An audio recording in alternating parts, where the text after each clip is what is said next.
எம்பெருமானின் ஆத்மபந்துக்களுக்கு எம்பெருமானை பிரார்த்தித்து ஆசீர்வாதம். கோவில் சொத்தில் கையை வைத்தால் என்ன நடக்கும்? ராமராஜ்யத்தில் ராமன் நீதி தவறாமல் மக்கள் எந்த இடையூறு இல்லாமல் அரசாட்சி நடத்தி வந்தான்.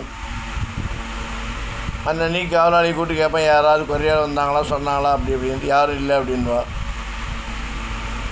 ஒரு நாளைக்கு ஒரு நாய் அடிபட்டு ரத்தம் சிந்த நேர அரண்மனைக்கு போய் ராஜா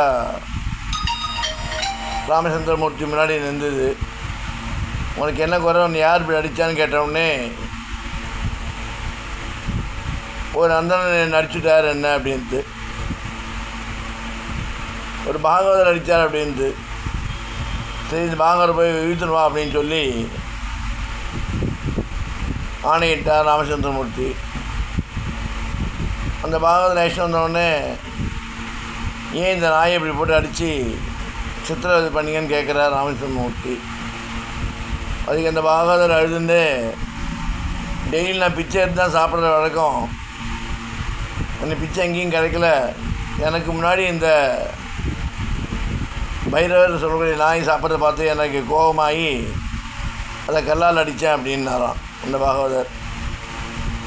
அது கேட்டவுடனே ராமச்சந்திரமூர்த்தி, இவ்வளோ ஒரு கேவலமான செயலை பண்ணியிருக்கேப்பா, உனக்கு மரண தண்டனை அப்படின்னு சொல்லி தீர்ப்பு சொன்னார் ராமச்சந்திரமூர்த்தி. இது போதாது அப்படின்னு சொன்னது பைரவர்.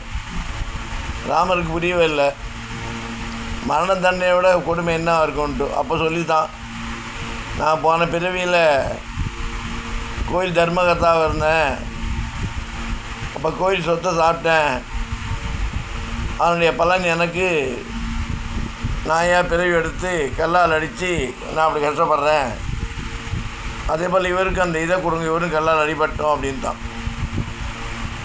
இது யாரும் புரிஞ்சிக்கிறது இல்லை. சிவன் சொத்து கல்நாசம், பெருமாள் சொத்து பெருநாசம். அதனால் தெய்வத்துக்கு நம்மளால் முடிஞ்சது கொடுக்கணும். உழைச்சிட்டு பிரசாதமாக சாப்பிட்லாம். அங்கே இருக்க பொருளெல்லாம் கை வச்சுட்டு எனக்கே சொந்தம் இந்த தான் சொன்னால் இந்த கதி தான். புரிந்து செயலாற்றுவோம். புரிந்து செயலாற்றி பகவன் நாமத்தை சொல்லி பகவன் பாதத்தை பற்றி நாம் ஜீவன் முக்தர்களாக ஆக வேண்டும் என்று சொல்லி பிரார்த்தித்து ராமானுஜன் திவ்ய திருவடிகளே சரணம்.